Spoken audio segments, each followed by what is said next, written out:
Hi there VC, Steve Whitty here. It's been a long time since my last video, over 2 months. Before I go on, I would like to say a big thank you to everybody who watched that video and commented. When I made it, it was just me just letting it out a little bit. I'd become a little bit disillusioned about the whole thing with VC. That's why I titled it as such. And plus, there were a few things that happened that sort of triggered it all off. It really touched me, the fact you took time. People that hadn't watched my videos before or never commented on my videos, so I thank you for that. So yeah, I've decided, I've took some time out, get the summer out of the way, just to think about what my next move is. I am going to carry on doing VC videos. It may not be as many. Also, because the channel has my name to it, I might start doing videos on other stuff as well. So it may not just be exclusively vinyl records, but I'll put it in the title if it is. But I hope that doesn't put people off. There's more to me than vinyl records. Trust me. So what's been going on? I've bought some records. I've been looking after the shop. My new job's going well. Got a touch of sciatica, getting old, but yeah, all's good in my world. I'm in a good place at the moment. I've even got a record label. Well, actually, it's not a record label. I was given this by Pete. He brought a big collection of reggae, and some dance music, and he found that he couldn't sell it. It was not in very good state, but yeah, he found that. He got my surname on it, and he said, let me have it. So I'm happy to have it. I'll probably see if I can put it in a frame and hang it somewhere. So it is in fact a New York-based label. So for those who are not sure, they mainly dealt with hip-hop. They did a little bit of reggae as well. So I'm going to show you some records, what I've been listening to over the recent period. So without further ado, let's start with John and Beverly Martin, Road to Ruin. This was, does help if I put it the right way. There you go. Road to Ruin. I've invested in new outer sleeves, different type, and they do glare, shelf of glare, so be warned. So back to the album, The Road to Ruin, the second album of John that featured John and Beverly Martin as a duo. Released in 1970. It also marked the first appearance on a John Martin record of Danny Thompson on bass. That became quite a fruitful partnership for John Martin, especially in the 70s. It's a really good album, actually. Both have equal billing vocal wise. It's not all folk. There's some really good songs on here. But Island Records decided after this album that it wasn't going to work as a duo, and they thought that more people would just be interested in John as the artist rather than them together, and sort of dropped Beverly from the whole thing. She didn't record an album for a while, I believe.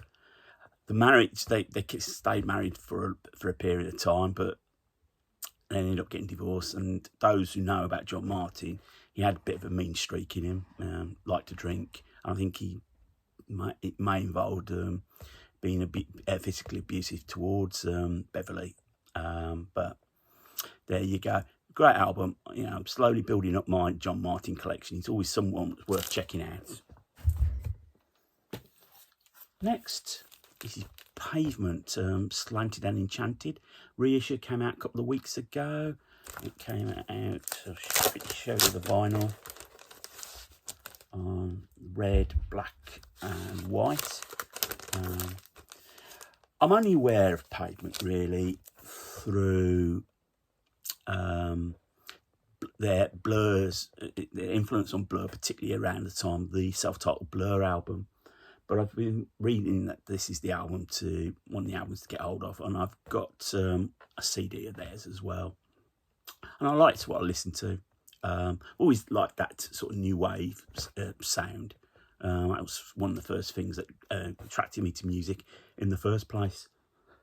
So yeah, good album. Well worth checking out. Sounds great. Good pressing. And it wasn't too badly priced either. Let's have a quick slurp.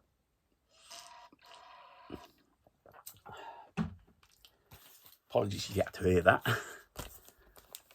Earth, Wind and Fires. Pleased to find this. Last Days and Time. This is a late 70s, early 80s CBS Embassy reissue. I haven't got that many funk records in there. But I saw some Earth, Wind and Fire I hadn't seen before. I thought I'd pick this up. Yeah, it is what it is. It's just great. It's dance. It's good time music. I enjoyed listening to it. But also on the Earth, Wind and Fire, I picked up this. When I checked through, sort of did my research, which Earth, Wind and Fire albums to have, this seemed to be the one that came out on top. This is That's the Way of the World, which is a soundtrack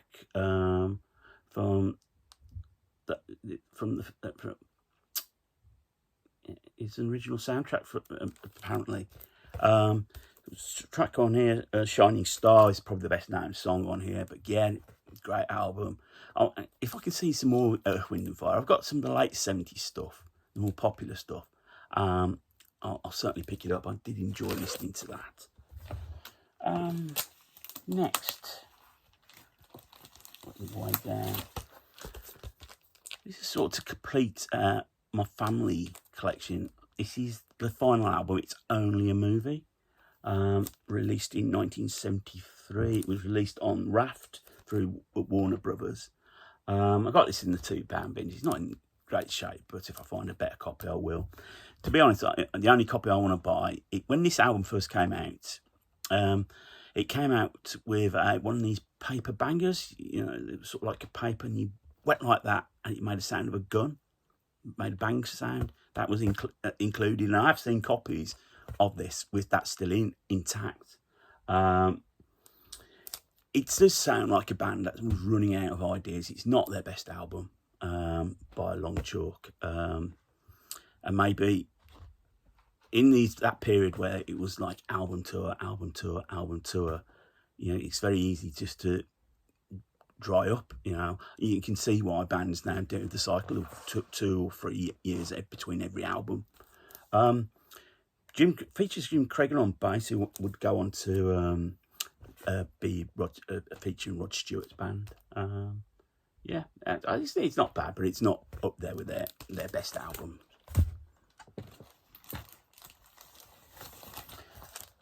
And this is Sam Cooke, Forever, 32 hits. This is a French compilation, came out in the 70s. And it's got all you need from about Sam Cooke. Great voice, big influence on Rod Stewart, probably his favourite singer. Yeah, it's good. I've been looking for a Sam Cooke comp for a long time. No, though, you know, I wasn't, you know, say I was looking for one, but you know, it wasn't going to be, if I found one top of my list, sort of other things would overtake it. But I found this for a couple of quid, so that's fine. It does the job, plays well. Another comp, Dave Clark 5, 25 thumping great hits. Dave Clark 5, the Tottenham Sound. It's a bit of a strange comp because it's basically, it is I'm going to say comp of 2 halves. Of course it is. It's got side 1 and side 2, but side 1 is really like the hits from the 60s. Glad All Over, Do You Love Me, Bits and Pieces.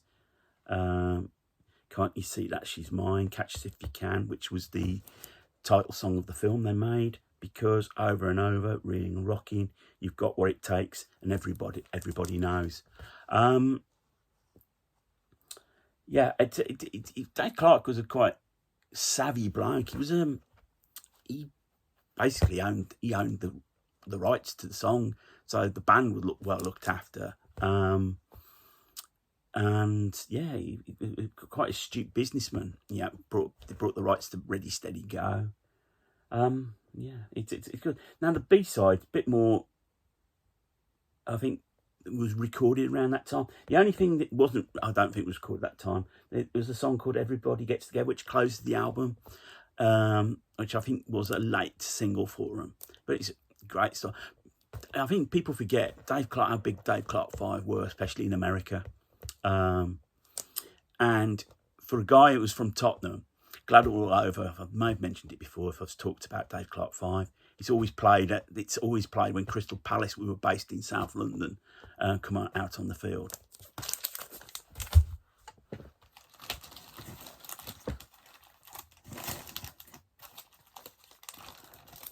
Next up, not in the greatest shape. This is Jimi Hendrix, Isle of Wight. Came out in 1971. After Hendrix's death, there was a whole lot of outtake albums that came out as like outtakes, live recordings. Some of it was dodgy, some of it was okay. There were more albums came out immediately after his death than he had done in his lifetime. And this is one of them.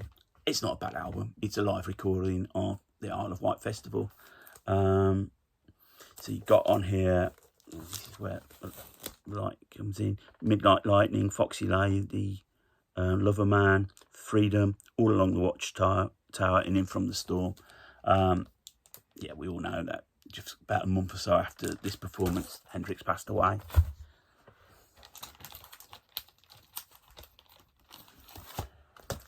Found this, I'm not a big jazz fan, but I did find this Thelonious Monk Greatest Hits. And I thought this might be a good introduction. And it was good listening. It was a good copy because I think with jazz, especially if you're in the cheap bins, if there's any mark on it, it sort of loses it. Classical music has the same. It's sort of the silent bits that sort of help make it. But this is good. This is all right. If I find jazz, again, I won't go out my way, but if I find what jazz albums I should have recommended and I find them, I'll pick them up.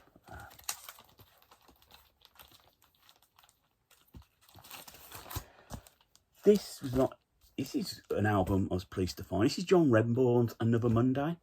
Again, sort of rescued it. It was a bit knackered. There are a few marks on it, pops and crackles, but this, I couldn't really say no. John Redman, Pentangle, for those who know, folk guitarist, just absolutely wonderful. You got the three of them, Bert Jansch and Davy Graham as well. There's out on the Transatlantic label. It's a really good album. Does a version that closes the album with a version of Nobody's Fault But Mine. Well, I think everyone knows that Zeppelin did one. Yeah, really good album. It's really pleasant. It's a Sunday evening listen, I would say, that sort of music. Talking of folk, and that might shoot my credibility down. I found a copy of this. It was a really clean copy, but it's Kenneth Williams, the best of Rambling Sid Rumpo. Now, Kenneth Williams, for those particularly in these overseas watchers, he was a actor who specialised in. Well, he got pigeonholed into like comedy films, but he also appeared on radio, and one of the biggest shows on radio in the late 60s was Around the Horn, and it was on Sunday lunchtime, and it got 18 million people listened to it. It's very hard to think now that 18 million people listened to the radio of Sunday afternoon for this. At that time, there wasn't much on the television, and there was only the four national radio stations. In fact, this started out on the Light programme, then became Radio 2 after the pirate stations were closed down. Now, one of the characters Kenneth Williams played is Rambling Sid Rumpo, and he'd come on for about a minute, 2 minutes in the show. Kenneth Horn, where the Round the Horn came from, and was the master of ceremonies, the straight man. And Kenneth Horn, it was sort of like, because it was the folk music was in at that stage, it was sort of a skit on that, and you go, hello, my dearie-o, and you tell us tale what the song was about. What Round the Horn was great at is use of double entendres. And you listen to this, you know, hear the songs Reg Pubes, or Caught by My Nadges, Caught in by His Nadges. You know where it's coming from. It's one joke, but somehow they managed to stretch that joke over 4 series. And this is a live album. This is if I tell you some of the song titles, you'll get an idea where it's from. Songs of a Bogle Clencher, the Sussex Wordling Song, the Tinker's Lament, Pewter Woggler's Bangling Song, the Runcorn Splod Cobbler's Song, Sea Shanty Medley, the Ballad of the Woggler's Mooly, Clacton Bogle Picker's Lament, A Lummockshire Air, The Terrible Tale of the Somerset Nog, Soldier Soldier, Green Grow My Nadgers Oh. Yeah, and I think that title just sums it up there. It's. I don't really go for comedy albums that much, but I do listen to Round the Horn when it's on the radio. There's a station that BBC are going to move to digital only, move online. They're getting rid of, called BBC 4 Extra, Radio 4 Extra, which repeats a lot of vintage comedy shows like The Goons, Hancock's Half Hour, and Round the Horn. And I do listen to that now and again because I always find something new when I listen to it. So, yeah. Need to grow up. This came on Friday. This is Muse's latest album, Will of the People. This is the Amazon Red vinyl copy.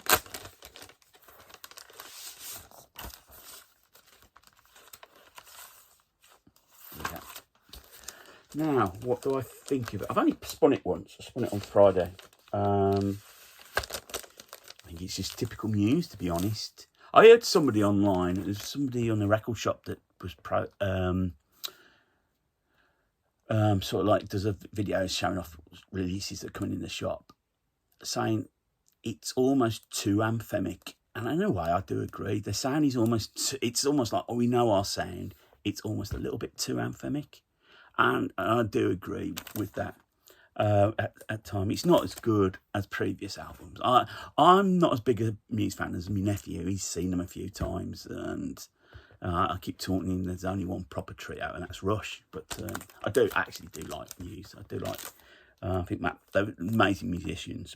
But I think they try too hard to have. They got that formula of being anthemic, and it can grate after a while. Not every song can sound like that.